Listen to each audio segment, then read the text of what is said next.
آنے والے دنوں میں مسلم لیگ نون اور پیپلز پارٹی کی سیاست ختم ہوتی دکھائی دے رہی ہے۔ ان حالات میں عمران خان کس طرح مقتدر حلقوں کے لیے اہمیت اختیار کر گئے ہیں، اس حوالے سے تفصیلات آپ کے ساتھ شیئر کریں گے۔ دوسری جانب پاکستان تحریک انصاف سے حکومت کے مذاکرات کا معاملہ لے کر حکومت اور تحریک انصاف دونوں کے موقف میں واضح تضاد پایا جاتا ہے۔ یہ معاملہ کیا ہے، اس حوالے سے بھی خبر کو آج کی ویڈیو کا حصہ بنائیں گے۔ میں ہوں سحرش خان، میرے یوٹیوب چینل پر آپ سب کو خوش آمدید۔ سب سے پہلے اسی حوالے سے بات کر لیتے ہیں جو کہ موجودہ حالات کے اندر ایک مرتبہ پھر وزیر اعظم کی جانب سے پاکستان تحریک انصاف کو مذاکرات کی آفر کی گئی تھی، اور اس مرتبہ اسمبلی کے فلور پر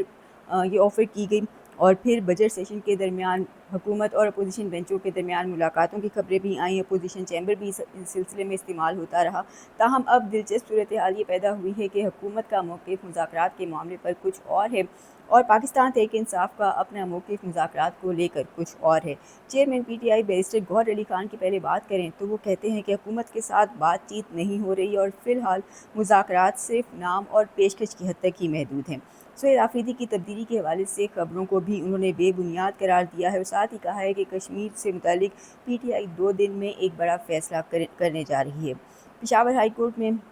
صحافیوں سے وہ گفتگو کر رہے تھے اور کہتے ہیں کہ مذاکراتی عمل اب ان لوگوں کی ذمہ داری ہے جن کے ہاتھوں میں اختیار ہے، کیونکہ محمود اچکزئی نے بڑے پن کا مظاہرہ کرتے ہوئے خود وزیر اعظم سے جا کر ہاتھ ملایا۔ اگر کوئی اسے ہماری کمزوری سمجھ رہا ہے تو یہ ان کی بھول ہے۔ وزیر اعلیٰ سہیل آفریدی کی تبدیلی کی خبروں کے حوالے سے بیرسٹر گوہر کہتے ہیں کہ خبریں بے بنیاد ہیں۔ اس وقت اسمبلی میں ان کی جگہ لینے والا کوئی امیدوار نہیں ہے، نہ ہی علی امین گنڈا پور ان کی جگہ لے رہے ہیں، اور نہ ہی ناراض اراکین پاکستان تحریک انصاف سے اس حوالے سے کوئی مطالبہ کر رہے ہیں۔ ساتھ ہی انہوں نے یہ بھی کہا کہ ناراض اراکین پی ٹی آئی جو ہیں ان سے اسلام آباد میں جلد ہی ملاقات ہوگی، انہیں سنا بھی جائے گا، اور کوئی فارورڈ بلاک نہیں بن رہا۔ ساتھ ہی انہوں نے کشمیر کے الیکشنز کے حوالے سے کہا کہ پی ٹی آئی کشمیر انتخابات کے حوالے سے فیصلہ آئندہ 2 دنوں میں کرے گی۔ ابھی تک پارٹی نے آزاد کشمیر انتخابات کے بائیکاٹ کا فیصلہ نہیں کیا۔ سوشل میڈیا پر گردش کرنے والا جو نوٹیفیکیشن ہے وہ بھی جعلی ہے۔ اب یہ تو موقف تھا chairman P T I barrister Gohar Ali Khan کا۔ دوسری جانب اگر بات کریں حکومت کی جانب سے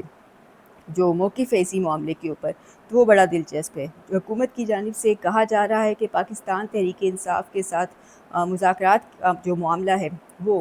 تیزی کے ساتھ آگے بڑھ رہا ہے، کافی حد تک برف پگھل چکی ہے۔ حال ہی میں میڈیا سے گفتگو کرتے ہوئے طارق فضل چودھری جو کہ اہم حکومتی نمائندے ہیں، ان کی جانب سے یہ کہا گیا کہ پاکستان تحریک انصاف اور حکومت کے درمیان کافی حد تک برف پگھل چکی ہے، اور برف پگھلنے سے ٹھنڈے مشروبات بنیں گے۔ ساتھ ہی انہوں نے یہ بھی کہا کہ وزیر اعظم اور اپوزیشن لیڈر کی سربراہی میں ان مشروبات سے اکٹھے لطف اندوز ہوں گے۔ مزید ان کا یہ کہنا تھا کہ پاکستان تحریک انصاف کے رہنماؤں سے مختلف میٹنگز جاری ہیں، اور تحریک انصاف کی لیڈرشپ کو وزیر اعظم ہاؤس میں ملاقات کی دعوت دی ہے۔ اگر وہ وزیر اعظم ہاؤس نہیں آتے تو جو جگہ وہ بتائیں گے وزیر اعظم وہاں جا کر بھی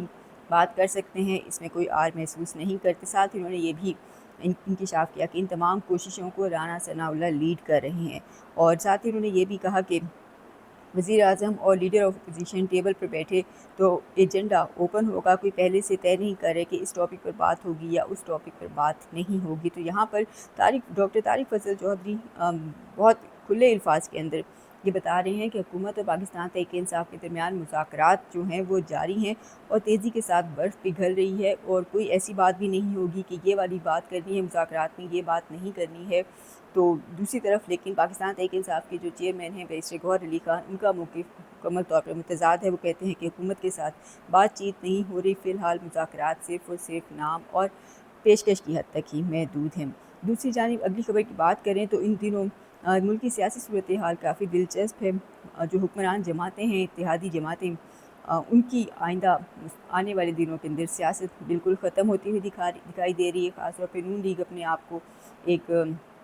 کافی زیادہ بحران میں خود کو محسوس کرتی ہے، تاہم پیپلز پارٹی کسی حد تک اس صورتحال سے محفوظ ہے۔ لیکن کہا جا رہا ہے کہ جس طرح اس وقت صورتحال مسلم لیگ نون کی ہے، یہی آہستہ آہستہ کچھ عرصے کے بعد پاکستان پیپلز پارٹی بھی اسی صورتحال سے دوچار ہوگی۔ اس طرح بظاہر بانی پاکستان تحریک انصاف اور سابق وزیر اعظم عمران خان ایک مرتبہ پھر دوسری جانب کے لیے اہمیت اختیار کر چکے ہیں۔ عمران خان کو جب نااہل قرار دیا گیا تھا، کہا گیا تھا کہ ملکی معیشت کو تباہی کے دہانے پر لا کھڑا کیا ہے، اور اس قسم کی باتوں کو جواز بنا کر حکومت گرائی گئی ان کی، اور پھر پی ڈی ایم کی حکومتیں اکٹھی ہوئیں، مختلف سیاسی جماعتوں نے اتحاد کیا، حکومت بنائی، لیکن ملک معاشی طور پہ بظاہر مزید کمزور ہوتا چلا گیا۔ اب یہی لوگ جو پہلے کہتے تھے کہ عمران خان جو ہیں اناڑی ہیں اور تجربہ کار ہم لوگ ہیں اور جب آئیں گے تو ملک کی معیشت کو کہیں سے کہیں لے جائیں گے، لیکن اب شہباز حکومت کے 5ویں بجٹ کے اعداد و شمار کے مطابق ملک کی معیشت کی حالت اب عمران خان کے دور سے بھی بدتر ہے۔ اب یہ تمام صورتحال جو ہے یقینی طور پہ دوسری طرف بھی دیکھی جا رہی ہے، اور یہاں پر یہ بھی نظر آ رہا ہے کہ ان سیاسی جماعتوں نے اپنے انہی الٹے سیدھے عجیب و غریب فیصلوں سے عوام کا اعتماد بھی کھویا، اور پھر اس کا رزلٹ 8 فروری 2024 کے انتخابات میں بہت کھل کر دیکھنے میں آیا، اور پھر فارم 47 اور فارم 45 کا جو ایک ابھی تک جھگڑا ختم نہیں ہونے میں آ رہا ہے۔ عمران خان کی حکومت کے خاتمے کے وقت کہا جاتا تھا کہ مقتدر حلقوں کے لیے اب عمران خان قابل قبول نہیں رہے، ملک کی معیشت بہت خراب ہو چکی ہے، اس لیے اب ان کو تبدیل کیا جائے گا، لیکن اب 2026 میں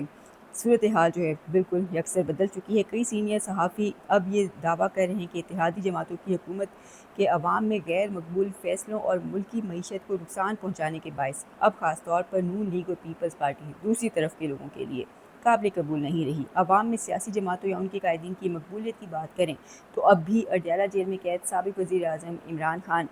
عوام میں مقبول ترین سیاسی رہنما مانے جا رہے ہیں۔ پاکستان تحریک انصاف کو کرش کرنے اور عوام میں عمران خان کی مقبولیت ختم کرنے کے لیے آلموسٹ ہر قسم کی کوشش کو آزما لیا گیا، لیکن اب بھی پاکستان تحریک انصاف کے ووٹرز، عمران خان کے سپورٹرز، دیگر افراد کے کسی اور کا کو دیکھ لیں، نواز شریف یا پیپلز پارٹی سے کوئی بھی، تو ان کے مقابلے میں یقینی طور پہ زیادہ ہے۔ کچھ اس طرح کے بھی حقائق ہیں اس معاملے میں جو کہ عمران خان کے اپنے مخالفین بھی تسلیم کرنے پر مجبور ہیں۔ اب بظاہر عوام کے اعتماد کے ساتھ آئندہ حکومت بنانے کی ایک کوشش کی جا رہی ہے، اور ملک میں جاری سیاسی عدم استحکام کا خاتمہ کرنا چاہتے ہیں۔ ملک میں سیاسی عدم استحکام ختم ہوگا تو یقینی طور پر معاشی استحکام بھی آئے گا۔ جب تک کہا جاتا ہے کہ جب تک کسی ملک کے اندر سیاسی عدم استحکام رہتا ہے تو معاشی استحکام محض خواب ہی رہتا ہے، تو وہی ملک ترقی کرتے ہیں جہاں سیاسی استحکام بھی موجود ہوتا ہے۔ اب عمران خان سے معاملات بہتر ہوں تو پھر ایسے میں آنے والے دنوں کے اندر اگر یہ واقعی معاملات جو ہیں عمران خان کے ساتھ مثبت سمت میں بڑھتے ہیں